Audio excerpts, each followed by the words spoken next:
dan salam sejahtera kepada semua pelajar tingkatan 4.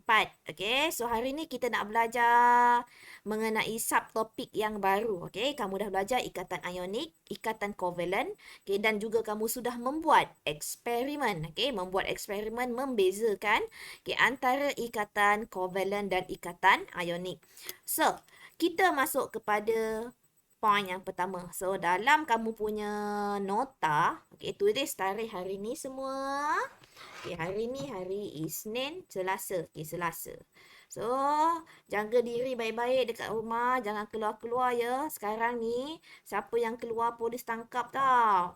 Hati-hati, jangan keluar rumah. Okay, kita jaga kita. Sebab kes dekat Teluk Intan ni pun, dekat kampung bahagia lah. Rumah saya ni pun ada 8 kes.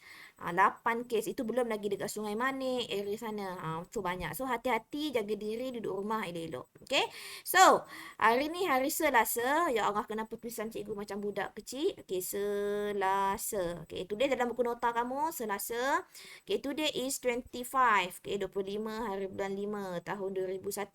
Okay, tajuk hari ni adalah ikatan hidrogen. Okay, dalam ini standard pembelajaran ini yang pertama, kamu perlu menjelaskan contoh pembentukan ikatan. So, kamu dapat nak buat contoh bagaimana ikatan hidrogen itu terbentuk. Kamu dapat markah TP, paling kurang pun TP 3. Okay, kemudian menerangkan kesan. Okay, kenapa? Kesan dia ke ikatan hidrogen ke atas sifat fizik bahan. Okey, jom nanti kita tengok apakah yang dimaksudkan dengan ikatan hidrogen. So, kita tengok ya. Ikatan hidrogen. Okey, ikatan hidrogen ialah daya. Okey, daya yang ini salin ya, yang cikgu highlight ni.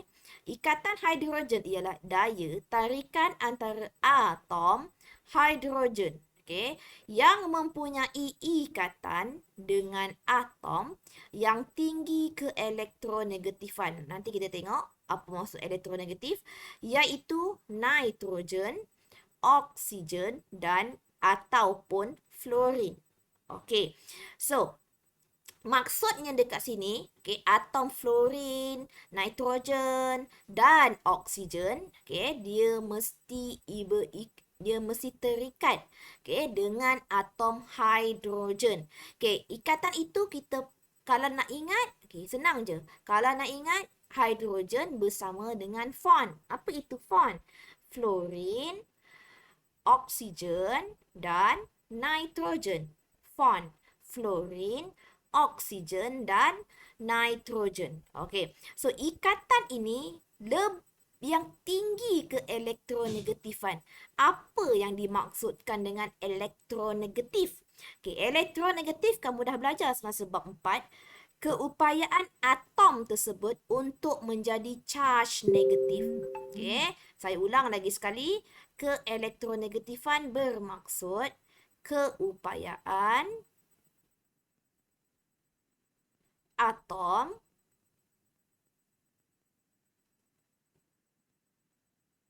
menjadi charge positif. Positif, negatif. Okey. Maksudnya keupayaan atom menjadi charge negatif. Kalau keupayaan menjadi charge negatif, maksudnya menderma ke menerima? Menerima elektron. Okey, menerima elektron. Okay, selalu kalau kumpulan dalam jadual berkala tu elektron. Okey. Selalu dalam jadual berkala tu kedudukan dia di sebelah kanan lah. Okay, kalau kamu tengok nitrogen, oksigen dengan fluorin, semuanya adalah bercharge negatif. Okey. So, kemudian contoh. Okay, contohnya molekul air. Okay, molekul air ikatan hidrogen dengan oksigen. So, kamu tahu bahawa oksigen itu lebih elektronegatif. Cuba kamu tengok ini. Okay, kalau kamu tengok ini, hidrogen dengan molekul hidrogen dan molekul hidrogen. Okay, so ikatan atom hidrogen dekat sini, dia akan membuat ikatan dengan atom yang lebih elektronegatif, iaitu di sini adalah atom oksigen. Okay, so molekul air dekat sini, okay, molekul air dia terdiri daripada hidrogen dan 2 hidrogen dan 1 oksigen. Okay, atom hidrogen, okay, atom hidrogen ni dia akan terikat dengan, nampak tak? Dia nampak bonding ni. So, dia terikat. Maksudnya dekat sini kalau nampak dia, dia bukanlah mendermakan ataupun menerima. Tetapi di sini dia membuat ikatan kongsi. Okay? Berkongsi elektron antara satu sama lain. So, maksudnya kalau berkongsi ni ikatan ionik ke ikatan kovalent? Sarah. Kongsi. Ionik atau ikatan kovalent. Hello? Tak ada? Kalau kongsi sahaja, itu adalah ikatan kovalent. Okay. So, daya tarikan antara hidrogen, atom hidrogen dengan atom oksigen dekat sini, dia akan membentuk ikatan hidrogen. Inilah ikatan hidrogen, iaitu daya tarikan antara atom hidrogen dalam molekul air dengan atom oksigen dari molekul air yang lain. Okey, itu adalah ikatan hidrogen. Okey, kita tengok seterusnya. Okey. Dekat sini pula, dekat sini pula dia kata, pernah tak dia kata kalau kamu buat bincangkan pembentukan ikatan hidrogen dalam hidrogen fluorida dan amonia. So, macam mana kamu nak buat? Okey, senang saja. Okey, dengar sini baik-baik. Merahlah. Okay. Ikatan hidrogen fluorida H F. Okay. Amonia N H 3. H ada 3. Okay. Kalau kamu tengok dekat sini, kalau kamu tengok kat sini, ikatan dekat sini, dia kata tadi ikatan mesti antara atom hidrogen dengan atom yang lebih elektronegatif. Maksudnya ikatan hidrogen dekat sini, alamat tebalnya.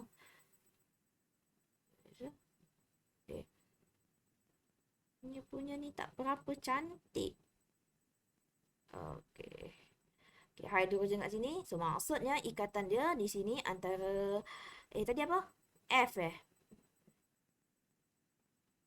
F H. So, maksudnya ikatan dekat sini. Kalau kamu tengok sini, F sini dengan H sini. So, ini adalah ikatan hidrogen. Ikatan hidrogen.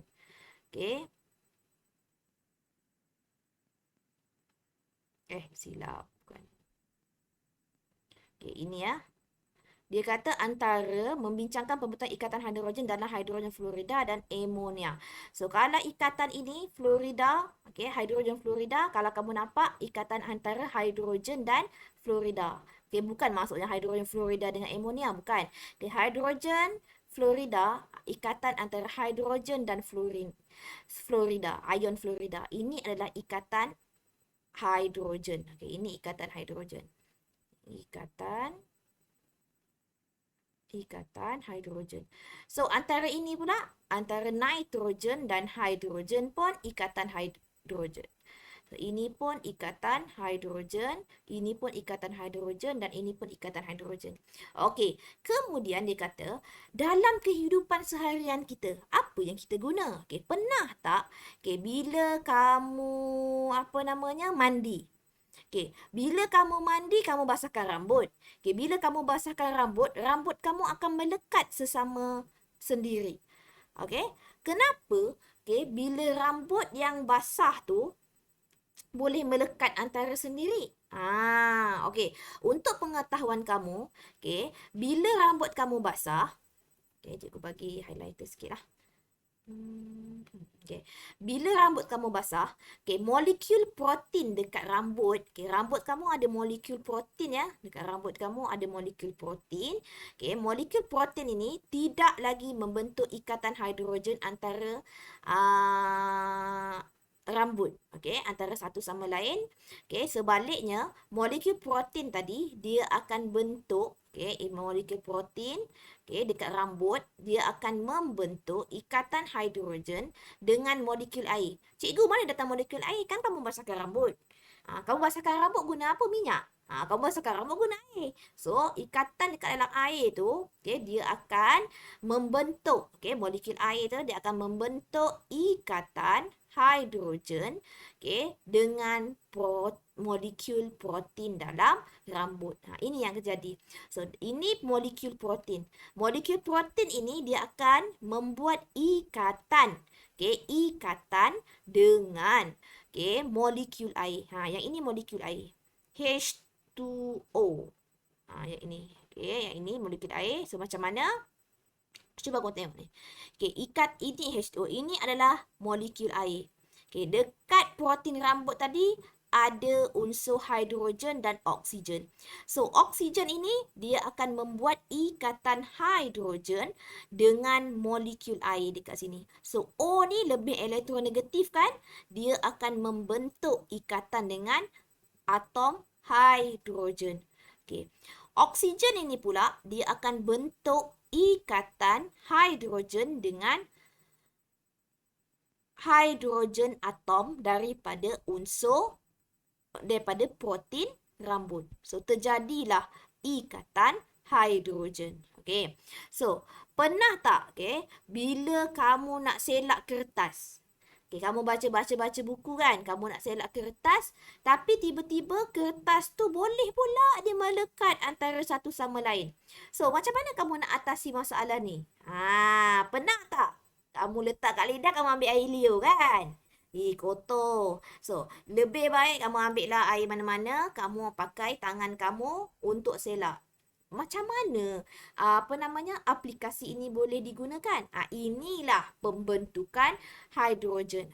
Dengan membasahkan hujung jari, sebelum kamu selak kertas, kalau kamu tengok yang ini, dekat kertas pun ada juga atom hidrogen. So, dia ada atom hidrogen, dia ada atom oksigen. So, bila kamu selak kertas, tangan kamu tadi letakkan air. Dekat air, kamu tahu molekul air ada H2O. Air H2O. So, oksigen daripada atom oksigen daripada air, dia akan combine dengan hidrogen daripada selulosa. Selulosa ni apa? Kertas. Kertas kamu dibuat daripada selulosa.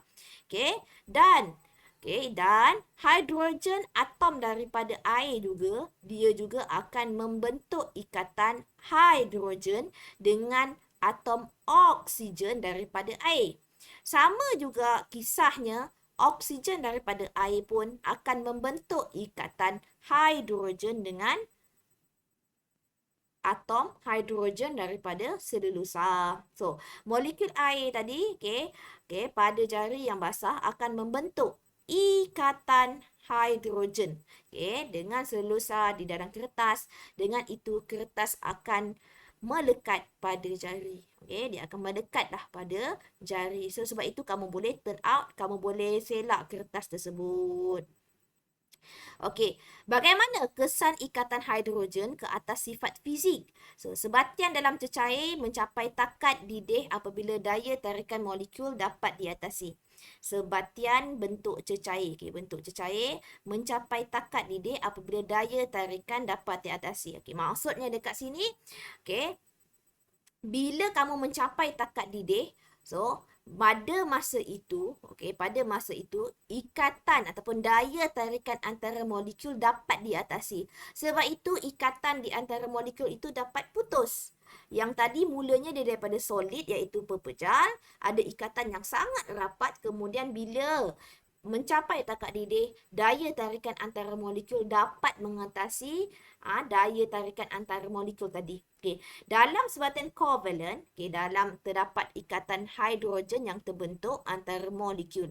Selain daripada van der Waals, lemah, ikatan hidrogen yang kuat menyebabkannya sudah diputuskan. Lebih banyak tenaga haba diperlukan untuk mengatasi daya tarikan antara van der Waals yang lemah di samping memutuskan ikatan hidrogen. Oleh itu, takat didih etanon adalah sangat tinggi. Sebaliknya, molekul seperti klorin tidak membentuk ikatan hidrogen, mempunyai takat didih yang lebih rendah dengan etanol. Okey, apa yang cikgu baca yang banyak-banyak tadi?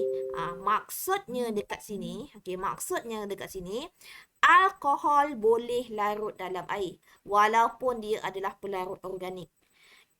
Okey, saya ulang lagi sekali. Alkohol boleh larut di dalam air. Okey, walaupun dia adalah pelarut organik. Sebab apa? Sebab ada pembentukan hidrogen. Okey, ikatan hidrogen dengan molekul etanol. Okey, maksudnya dekat sini, bila kamu masuk je, okay, kalau kamu masuk je, okay, alkohol tu kamu dissolvekan di dalam air. Okay, air ada molekul H2O. So, ikatan antara atom hidrogen daripada air, dia akan mengikat dengan dengan atom oksigen daripada alkohol. So, terdapat dekat sini ikatan hidrogen. Yang mana ikatan sini adalah ikatan kovalent. Okay, ikatan kovalent.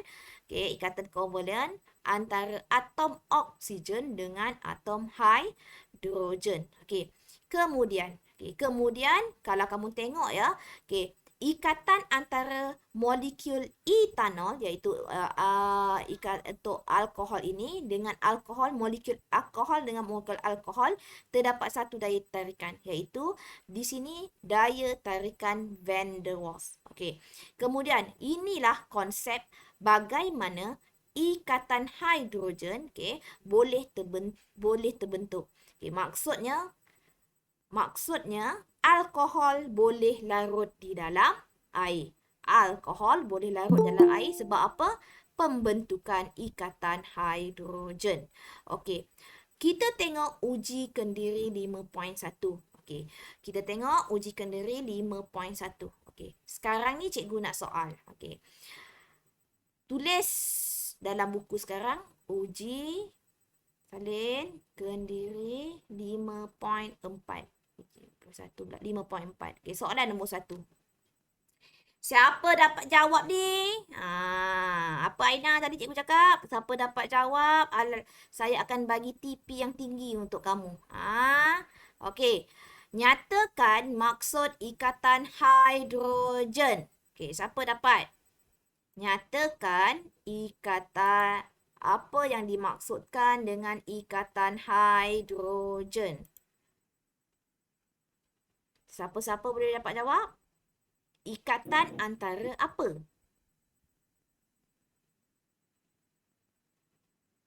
Belas je. 4 orang lagi tak hadir. Daya tarikan antara atom hidrogen yang mempunyai ikatan dengan atom yang tinggi ke elektronegatifan. Contoh? Contoh yang lebih elektronegatif tu siapa? Nitrogen, oksigen, atau fluorin. Ya, ada 3. Okay, terima kasih Aina. Okay, ikatan hidrogen, oksigen dan ikatan fluorin. Okay, so terima kasih banyak-banyak. Okay, sekarang kehadiran bila saya tengok 18+2, 16. 16. So, 3 lagi budak tak datang. Okay, sila panggil-panggil kawan-kawan kamu. Okay, kemudian soalan yang kedua. Okay, soalan yang kedua. Berdasarkan hidrogen fluorida wujud sebagai cecair pada suhu bilik. Terangkan fenomena ini berdasarkan pembentukan ikatan hidrogen. Okay, siapa-siapa dapat jawab? Siapa dapat jawab? Bagaimana hidrogen fluorida ni dalam keadaan cecair. So dia boleh bentuk ikatan hidrogen tak antara molekul zarah dia dengan air. Siapa-siapa dapat jawab? Sekarang ni.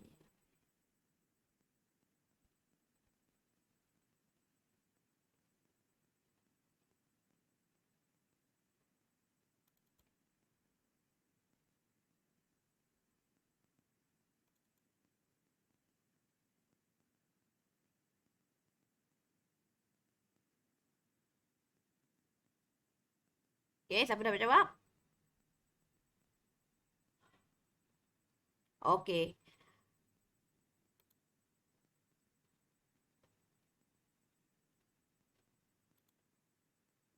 Okey, saya tunjukkan ni ya.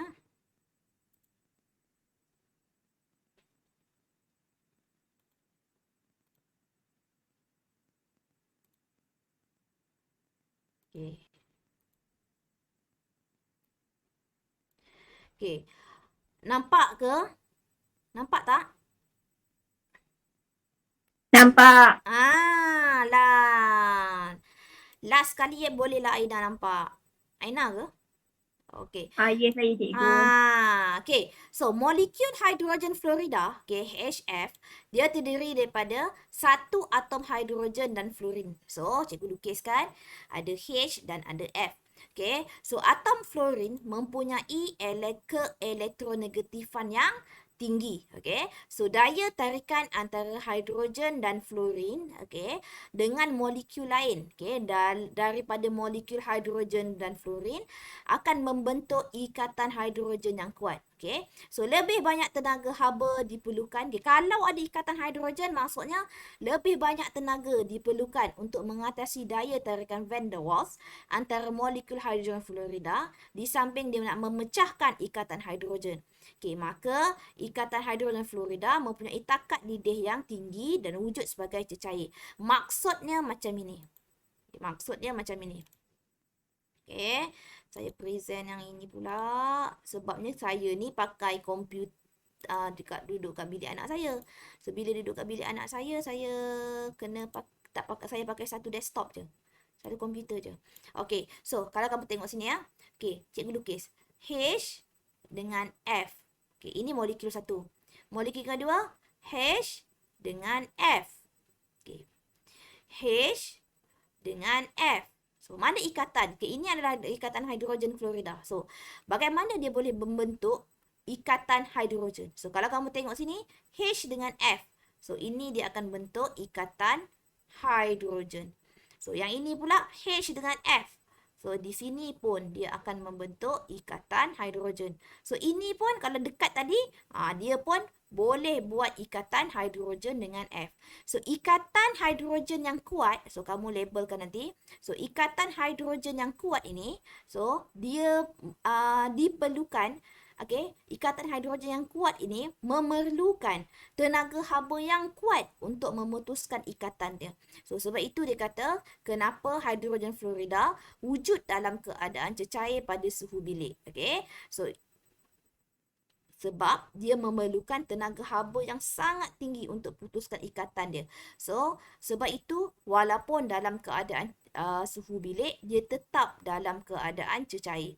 Okay, walaupun kamu tahu hidrogen fluorida ni dalam bentuk gas. Okay, so cikgu bagi masa untuk salin jawapan soalan ini. Okay, sekejap ya.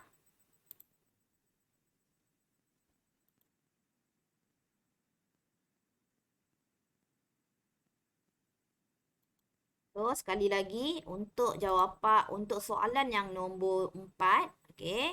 Kenapa dia kata apa tadi? Soalan dia tadi. Kenapa dia kata kertas yang basah akan melekat sesama sendiri? Okey, yang pertama kamu sebut selulosa di dalam kertas mempunyai atom hidrogen yang terikat dengan atom oksigen. Okey. Molekul air pada jari yang basah akan membentuk ikatan hidrogen dengan selulosa di dalam kertas. Okey, dengan itu kertas akan melekat pada jari. Okey. Soalan nombor 3 tadi dapat ya? Okey, soalan nombor 3 tadi, tiada ikatan hidrogen yang terbentuk antara atom hidrogen dan klorin. Okey, soalan nombor 4 yang ini jawapan dia.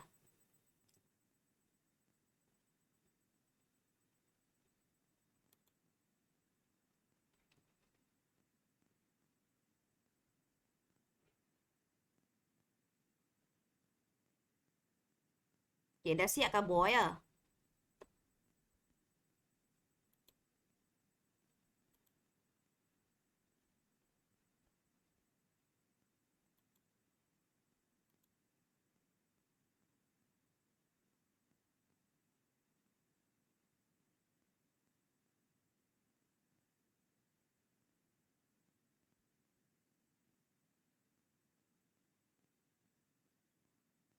Dua orang lagi tak hadir. Siapa yang tak hadir ni ya?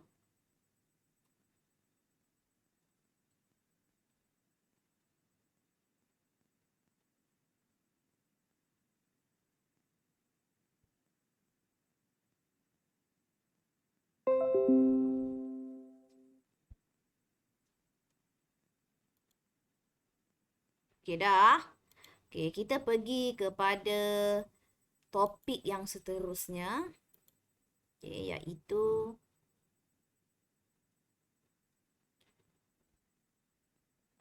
iaitu mengenai ikatan datif. Yang ini senang sikit. Yang tadi tu dia macam tak berapa sangat sebab dia panjang sangat, kesannya lah apalah. Tapi yang ini satu je yang kamu belajar. Okey. Dan okey, sekarang semua orang tulis 5.5 ikatan datif. 5.5 ikatan datif. Kamu hanya salin dia punya tajuk ni je. Tajuk pula maksud. Apa tu ikatan datif? Okey, macam ni.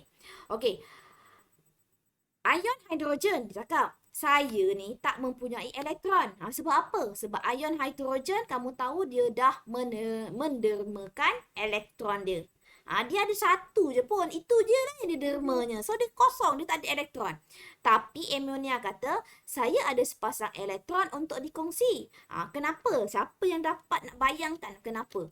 So, cuba kamu lukis ikatan nitrogen. So, ikatan nitrogen, dia antara hidrogen, dan hidrogen. Okay. So, kalau kamu tahu, nitrogen ada 5 elektron valence. Okay. So, dia ada 1, 2, 3, 4, 5. Okey, kalau daripada hidrogen ni dia ada satu lah. Ini memang daripada amonia lah. So, dia akan membentuk ikatan berkongsi dengan satu elektron daripada 3 atom hidrogen untuk membentuk NH3. Nak apa? Sebab nak mencapai susunan oktet 2, 4, 6, 8. Dah cukup dah sebenarnya amonia ni. Tapi datanglah pula si ion hidrogen ni. Dia kata, boleh tak? Dia kata, boleh tak kalau kita berkongsi bersama-sama? Dia kata, boleh tak kalau kita nak kongsi sama-sama? Dia kata, jomlah. Sebab saya pun mempunyai, kamu nampak tak ini cikgu lukis? Saya pun mempunyai 2 elektron yang tak ada siapa-siapa, tak nak attack dengan siapa, tak ada siapa. Ambil lah 2. So, hidrogen ni pun datang. Tet, dia datang kat sini hidrogen. So, nanti akan terhasilnya apa? Akan terhasilnya NH4+. Okay, NH4+. Tak payah lukis ni. So, akan terhasilnya NH4+. Macam mana cikgu boleh jawab plus? Sebab dia daripada ion hidrogen dekat sini. Jom kita tengok apa maksud ikatan datif. So, ikatan datif, okey, cikgu highlight sikit. Okay, ikatan datif, okey, ataupun nama lain dia adalah ikatan koordinat. Okey, kamu hanya salin definisi dulu ya. So, merupakan sejenis ikatan kovalent. Kovalent tu maksudnya apa? Berkongsi. Okay, yang mana pasangan elektron yang dikongsi itu sebenarnya berasal daripada satu atom sahaja. Contoh yang macam ini, dia berasal daripada atom molekul amonia sahaja. Dikongsi sama-sama. Okay. Contoh yang lain. Okay, kamu boleh tengok contoh yang lain. Air. Okay, kalau air, susunannya macam ini. H2O kan? So, kalau kamu tengok, dia ada 2. Okay, kalau kamu tengok dekat sini, dia ada 2 pasang elektron yang tiada siapa-siapa punya.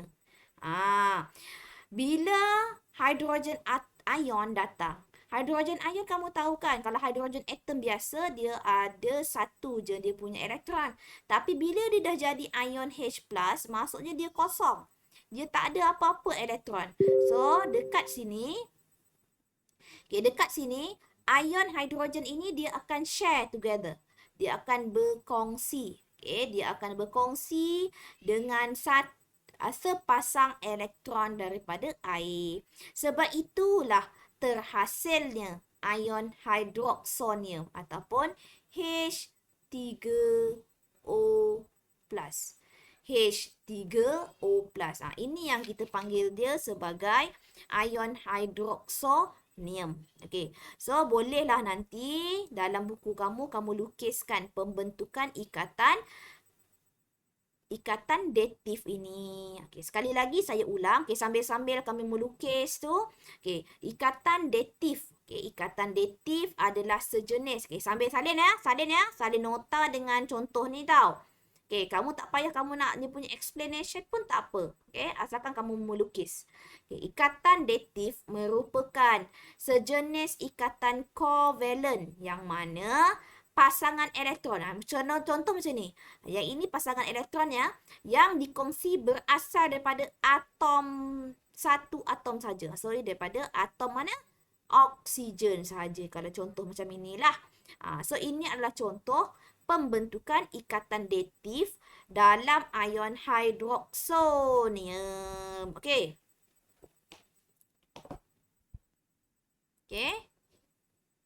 Cikgu bagi masa. Saya pergi kepada aktiviti perbincangan. Okey, aktiviti perbincangan. Okey, dia kata bincangkan, dia kata berdasarkan pembentukan ikatan datif. Ini cikgu dah bincang tadi. Yang ini cikgu dah bincang dah tadi. Dia kata macam mana nak bentuk amonia. Yang ini saya dah bincang tadi. Apabila gas hidrogen klorida dan gas amonia bercampur, wasap putih amonium klorida, dia kata terbentuk seperti dalam gambar. Okey, so persembahkan hasil perbincangan kamu. So dalam amonia dengan asid hidroklorik asid, asid hidroklorik tadi dia akan combine. Okey, dia akan combine dengan amonia dekat sini. Okey, amonia dekat sini. So macam mana dia terbentuk? Okey, macam mana dia terbentuk? Cuba kamu lukiskan. Okey, cuba ya, kita cuba lukis sama-sama ya. So amonia dia ada N, hidrogen dekat sini, hidrogen kat sini. So dia ada dua elektron yang tak bergabung. Okey. So amonia dia akan kata dia nak gabung dengan HCl. So HCl dekat sini, hidrogen klorida. So H akan bentuk dekat sini. So dengan ion klorida, Cl kat sini. So sebab itu dia akan terhasil lah. Okay, dia akan mengikat ikatan kovalent antara atom nitrogen dengan hidrogen kat sini. Sebab itu, sorry. Apa positif pula. Okay, sebab itu terbentuklah NH4Cl. So ini terbentuklah NH4Cl. N H ada 4. 1, 2, 3, 4 dan klorida dekat sini. Okey. Kemudian, kita masuk kepada uji kendiri 5.5. So 5.5 jawab soalan nombor 1. Okey, siapa nak jawab? Apa maksud ikatan datif? Siapa nak jawab? Apa yang dimaksudkan dengan ikatan datif? Syafika? Ya. Tolong jawab apa maksud ikatan datif. Kamu baca dalam buku teks tu. Boleh. Sejenis ikatan kovalent yang mana pasangan elektron dikongsi berasal daripada satu atom sahaja. Okey, pandai. So itu adalah ikatan, nama lainnya adalah ikatan koordinat ya. So dia adalah ikatan kovalent. Maksudnya ikatan kovalent tu maksudnya apa? Kongsi. Okey, kongsi dengan siapa? Okey, pasangan elektron dekat mana? Daripada atom yang sama. Okey. Kemudian soalan nombor 2. Okey, soalan nombor 2 dia kata, okey salin nanti ya, maksud ikatan datif. Terangkan pembentukan ion amonium melalui pembentukan ikatan datif antara ion hidrogen dengan atom nitrogen. Ini pun dah jawab tadi. Ini pun cikgu dah jawabkan tadi. So, saya rasa kamu boleh buatlah. Okay. So, saya bagikan dia punya ayat. So, cikgu present sekejap. Cikgu stop presenting. Cikgu bagi yang ayat yang ni. Okay. Daripada mana? Okay. Daripada atom ion hidrogen. Okay, jom kita tengok. Okay, soalan nombor 2 ni ya. Ion hidrogen, okay, salin ya. Ion hidrogen tidak mempunyai sebarang elektron dalam petala. Ini ayat yang kamu kena ada. Okay, sebab kamu tahu bahawa ion hidrogen dia makan elektron. So, tak adalah ion dia. Okay, tak adalah elektron dia lagi. So, atom nitrogen dalam amonia mempunyai pasangan elektron yang boleh dikongsi. Macam cikgu tadi kata ada 2 lagi elektron yang tak dikongsi dengan mana-mana. So, dia akan kongsikan dengan ion hidrogen. hidrogen. So, perkongsian inilah yang akan membentuk ikatan datif. Okey? Ayatnya boleh buat tiru yang ayat saya ni. Lepas tu, task kamu adalah kamu kena lukis. Okey, nombor 2 ni, salin ayat ni, kemudian bawah tolong lukiskan. Okey, macam mana yang daripada nitrogen tadi, amonia tadi dikongsi dengan ion hidrogen. Okey?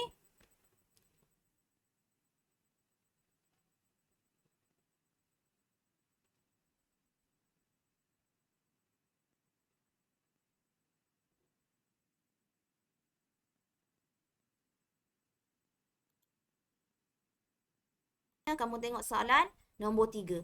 Atom boron B yang terdapat, okey, saya tunjukkan dekat kamu punya ni tadi. Okey, atom boron, okey, mana tadi? Okey, saya present buku teks. Soalan dia kata, okay, atom boron yang terdapat dalam sebatan boron trifluorida belum mencapai susunan elektron oktet kerana hanya mempunyai 6 elektron valence. Okay, bolehkah atom boron membentuk ikatan datif dengan atom nitrogen? Okay, di dalam sebatan amonia. Okay, maksudnya, saya bagi hint yang ini 3 ni kamu kena jawab sendiri ya. Ini task untuk kamu. Okay, B, F, okay, F.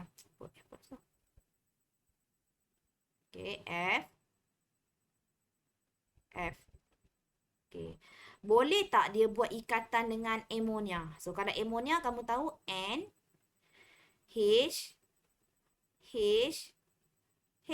So, dia ada elektron yang ini. Tapi boron kata saya dah cukup. Macam mana saya nak kongsi? So, nanti kamu buatkan ikatan antara dia lah. So, nanti terhasillah bahawa kamu akan dapat BF3NH3. Ini yang akan kamu dapat. So, boleh tak dia kata? Dia kata kamu cakaplah. Ikatan datif boleh terbentuk antara atom boron dan atom nitrogen. Lepas tu kamu lukiskan. Kamu lukiskan. Kerana atom nitrogen mempunyai 2 elektron yang boleh dikongsi dengan atom boron. Okey. Itu saja. Okey, itu saja. Okey, so kita masuk kepada yang seterusnya. Okey, yang seterusnya adalah ikatan logam.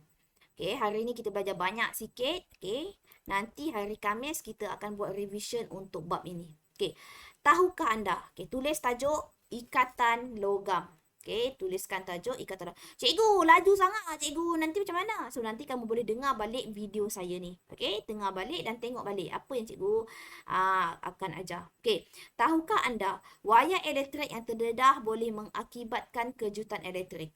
Wayar elektrik yang dibuat daripada logam boleh mengkonduksikan elektrik. Okey, kenapa dia kata logam boleh mengkonduksikan elektrik? Okey, so atom logam, okey sini ya. Atom logam tersusun secara rapat. Okay, dan teratur. Okay, kamu tahu atom. Atom logam tu dalam keadaan solid. Dalam keadaan pepejal. So, dia mestilah dia tersusun dalam keadaan rapat-rapat. Okay, dan teratur. Okay, elektron valence atom logam boleh didermakan.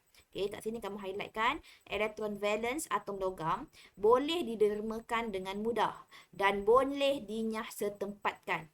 Delocalize dalam bahasa Inggerisnya. Dinyah setempat maksudnya delocalize. Walaupun dalam keadaan pepejal. Ion logam yang bercharge positif, terbentuk apabila elektron valence dinyah setempatkan. Nanti kita tengok contoh gambar ya. Semua elektron valence yang dinyah setempatkan boleh bergerak bebas di antara struktur logam. So, dia ada elektron valence yang tak ada pasangan. So, nanti dia akan bergerak lah. Dia akan bergerak, sebab itulah terbentuknya lautan elektron ataupun sea of electron. Okay? Daya tarikan elektrostatik antara lautan elektron dan ion logam bercas positif, inilah yang akan membentuk ikatan logam. So dekat sini, apa maksud ikatan logam? Adalah daya tarikan, okay, start daripada sini ya. Daya tarikan,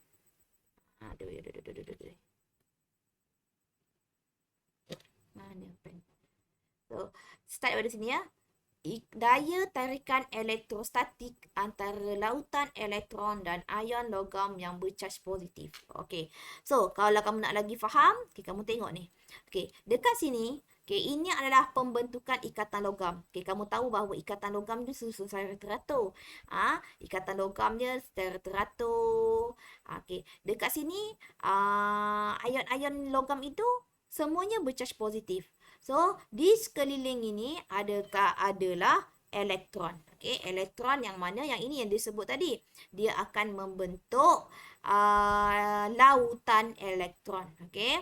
Apabila elektron pada atom logam dinyah setempatkan di dalam lautan elektron, logam akan mengkonduksikan elektrik. Okey, elektron yang bergerak bebas di andalan struktur logam membawa charge dari terminal negatif kat sini, dia akan pergi ke terminal positif. Okey, apabila elektrik dibekalkan. Okey, maksudnya dekat sini atom-atom logam ni dia sebenarnya ada elektron yang bercharge. Okay, yang bebas di antara dia. So, elektron dekat sini dia boleh mengkonduksikan elektrik. Okay, so dia akan mengkonduksikan elektrik, dia akan mengalirkan elektrik daripada terminal yang negatif kepada terminal yang positif.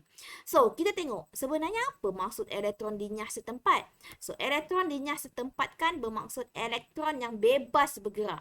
Maksudnya dalam logam ni, okay, so dia atom logam ni ada elektron yang bebas bergerak dan tidak dimiliki oleh mana-mana atom ataupun ion. So, lautan elektron terbentuk apabila tumpang tindih ataupun overlap, okay, between where? Okay, bertala valence elektron atom logam yang mengakibatkan elektron dapat dinyah setempatkan. Itu sahaja. Okay, so kita cuba tengok uji kendiri 5.1. Okay, tulis ya. Uji kendiri 5.1. Okay. Apakah yang dimaksudkan dengan elektron dinyah setempat? So, kamu salin yang ini. Yang ini saja. So, tinggalkan ruang untuk kamu salin ini. Ni sahaja. Okey. Kemudian nombor 2. Bagaimana ikatan logam terbentuk di dalam logam?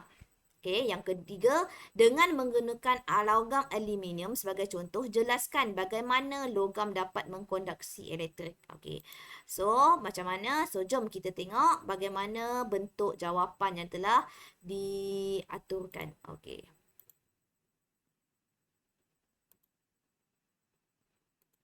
Soalan nombor 1 tadi, salin yang cikgu highlightkan tadi je ya.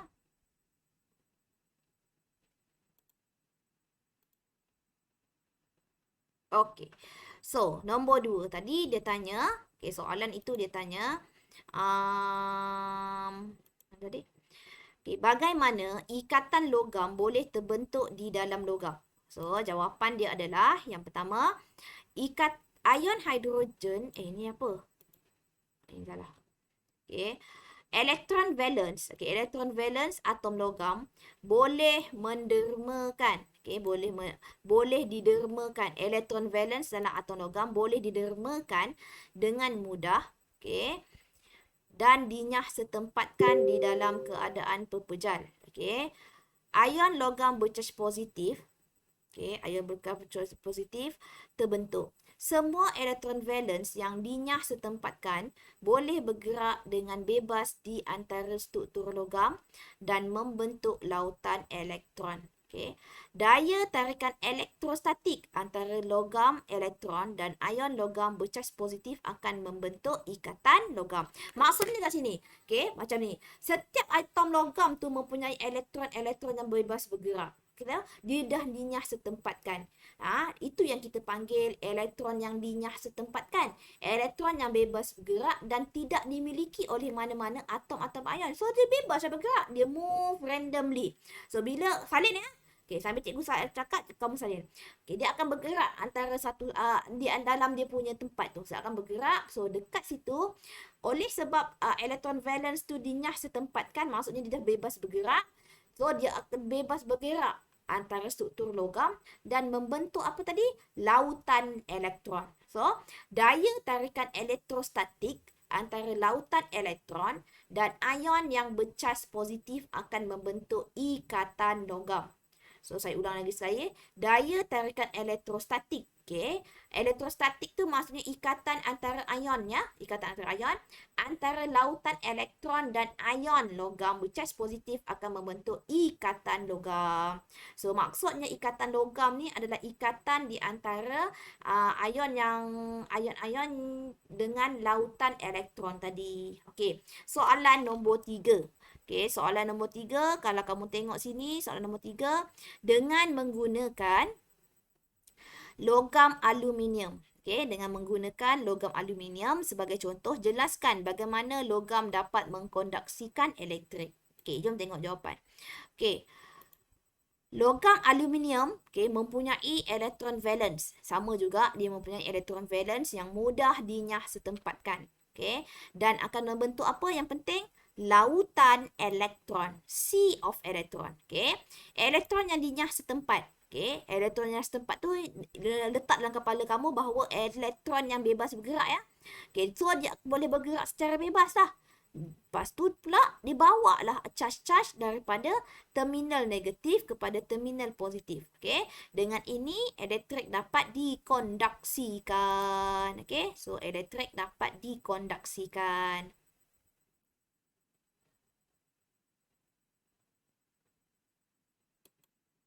Okay. Cikgu bagi masa salin dulu. Okey, so itu sahajalah saya rasa kelas kita hari ini. Okey, so nanti,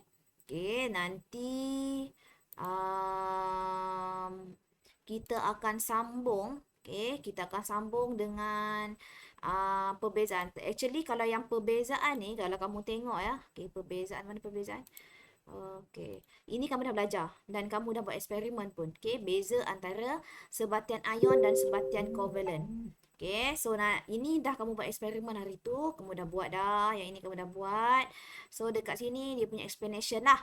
Okay, dekat sini macam mana kekonduksan elektrik itu. So kalau kekonduksan elektrik hanya berlaku kalau dalam keadaan larutan ataupun leburan sahaja.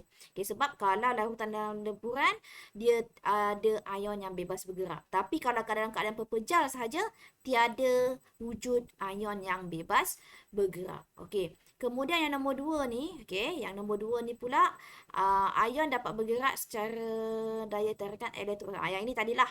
So ini larutan aqueous. So ini pun sama. Okey, ketelarutan. Okey, ketelarutan pula, okey. Sebatian ionik akan larut di dalam air.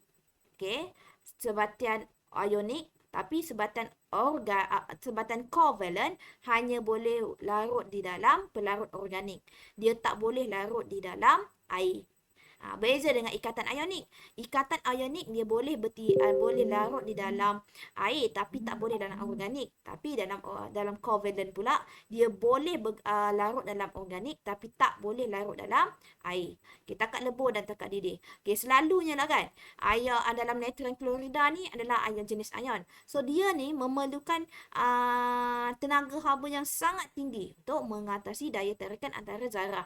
Okay, sebab apa? Sebab antara dalam natrium klorida ni dia ada terdapat charge, yang mana charge positif dan charge negatif. Okey, tenaga haba banyak diperlukan untuk memutuskan ikatan tenaga elektrostatik ya di antara ion natrium dan klorida. Okey, yang ini pula takat lebur yang rendah. Okey, di antara metana. Metana ni adalah organik. So, bila larutan organik ni dia ada daya van der Waals yang lemah. So, daya van der Waals yang lemah di antara ikatan antara molekul metana ini, so dia hanya dia mempunyai takat lebur yang sangat rendah. So, dia mudah meruap Okey. Kemudian, yang ini aplikasi bagaimana cicak, macam mana tangan dia boleh melekat dekat dinding. Cicak ni, dekat dia punya kaki, dekat tapak tangan ni, dia ada sejumlah elektron yang mempunyai ratusan bulu halus. Yang bulu halus ni dia ada elektron. Dinding ni akan bertindak balas, membentuk tarikan elektromagnet. Yang dikenali sebagai daya van der Waals. Sebab itu tangan cicak ni boleh melekat. Boleh melekat dekat dinding.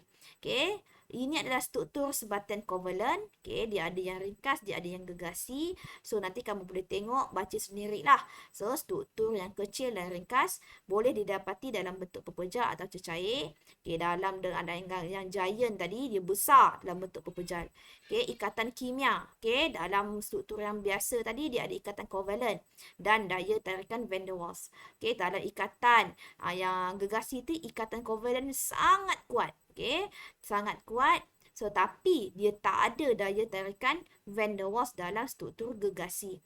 Takat lebur dia sangat rendah lah untuk ikatan kovalent yang ringkas ni.